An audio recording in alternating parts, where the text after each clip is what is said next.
Halo, kita dari kelompok 4, gabungan dari kelompok 7 dan 8. Kami sudah menyelesaikan praktikum filtrasi sederhana. Hai guys, jadi hari ini kita mau beli bahan untuk filtrasi. Kita mau cari bahan. Apa? Oke, selanjutnya kita akan mencuci dulu bahan-bahan dari filtrasi sederhana. Dah.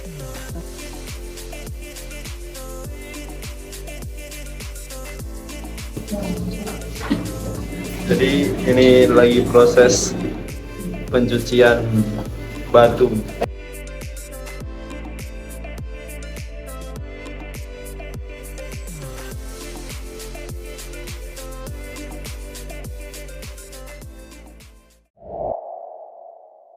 Ini maksudnya udah besar. Gitu. Kasihan tuh. Ya guys, ini sedang Tamatsu. proses.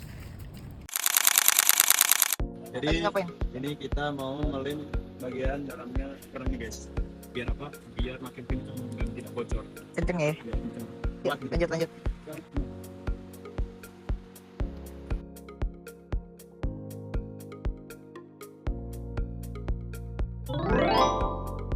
Oke, jadi susunan pertama untuk filtrasi itu ada batu besar.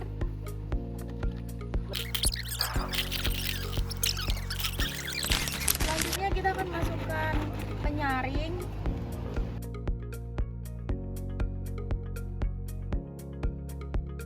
Dia kita akan memasukkan batu kerikil. Matikan dulu.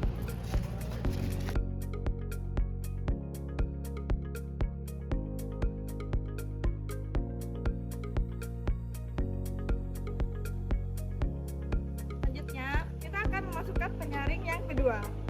Dua kali enggak? Matikan terus. Guys, jadi selanjutnya kita akan memasukkan arang. Selanjutnya kita akan masukkan batu zeolit. Setelah itu kita masukkan penyaring. Yang ketiga. Selanjutnya akan memasukkan pasir kuarsa putih. Ya. Selanjutnya kita akan masukkan batu biori. Kita akan masukkan penyaring yang Ketiga. keempat. Usaha yang kesekian kalinya. Kita akan masukkan apa ini? Penyaring pada tahap terakhir.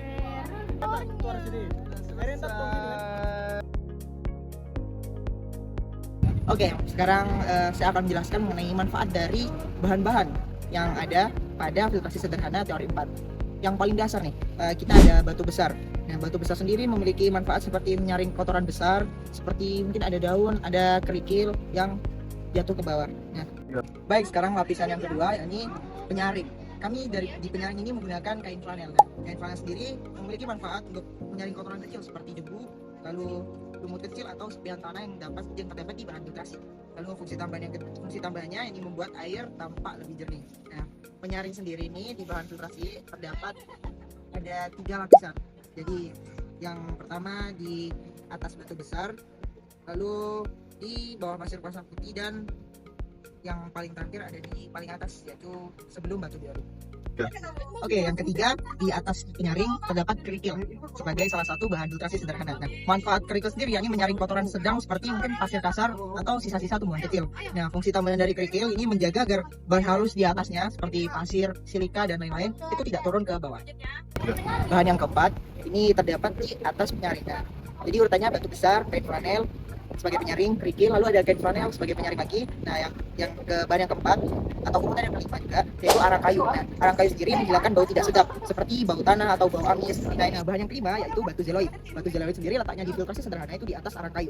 Nah, manfaat dari batu zeolite yaitu mengurangi zat-zat beracun mungkin seperti sisa sabun, deterjen atau kotoran air kotor. Selanjutnya bahan keenam yaitu busa. Nah, busa sendiri terletak setelah batu zeolite, lalu penyaring atau kain flanel, lalu busa. Nah, busa sendiri memiliki manfaat menyaring kotoran yang sangat halus seperti debu air dan mungkin lumpur kecil. Fungsi tambahan dari busa yaitu tempat hidup bakteri yang baik. Oke, selanjutnya pasir kuarsa putih ini merupakan bahan ketujuh dari filtrasi sederhana teori 4. Pasir kuarsa putih sendiri terletak di atas busa. yang memiliki manfaat menyaring lumpur dan partikel halus seperti sortir tanah. Fungsi bahan yang terakhir atau yang ke-8 dari filtrasi sederhana teori 4 yaitu batu bioring. Manfaat dari batu bioring sendiri yakni tempat tumbuh bakteri baik yang membantu membersihkan air dari kotoran yang tak terlihat. Oke, jadi setelah kita membahas mengenai manfaat dari bahan-bahan, nah kita tahu bahwa urutan yang ada di filtrasi sederhana teori 4. Nah, di dalam filtrasi sederhana teori 4 itu bahan-bahannya yang dicontohkan terdapat hitungannya tersendiri. Namun, itu tidak sesuai dengan media yang kami gunakan. Oleh karena itu, kami mengimprovisasi menggunakan bantuan AI atau ChatGPT untuk membantu menghitung kesesuaian porsi dari masing-masing tinggi bahan yang diperlukan. Untuk kesesuaiannya atau perhitungannya, kami tunjukkan di sini. Mari kita mulai percobaannya. Yang pertama kita memakai air keruh sebagai percobaan pertama.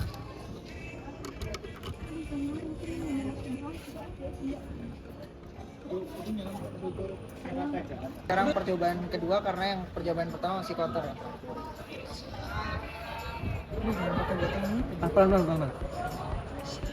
Keruh, kita coba lagi untuk percobaan yang ketiga.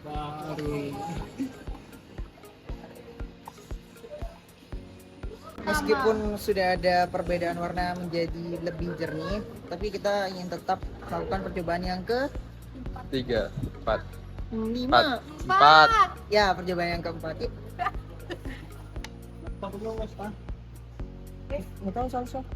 Meskipun air dari percobaan filtrasi sederhana percobaan keempat ini sudah lebih baik dari percobaan ketiga, dapat dilihat air sudah jernih, namun kami ingin mencoba memasukkan lagi untuk percobaan yang kelima, siapa tahu bakalan lebih bersih. Bismillah.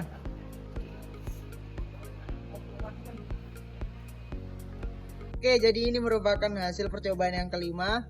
Kami meskipun ini sudah jernih ya dan terlihat bersih, tapi kami kurang puas.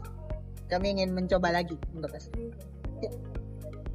Ini percobaan yang ke-6. Oke, di stasiunnya ya. Percobaan ke-6.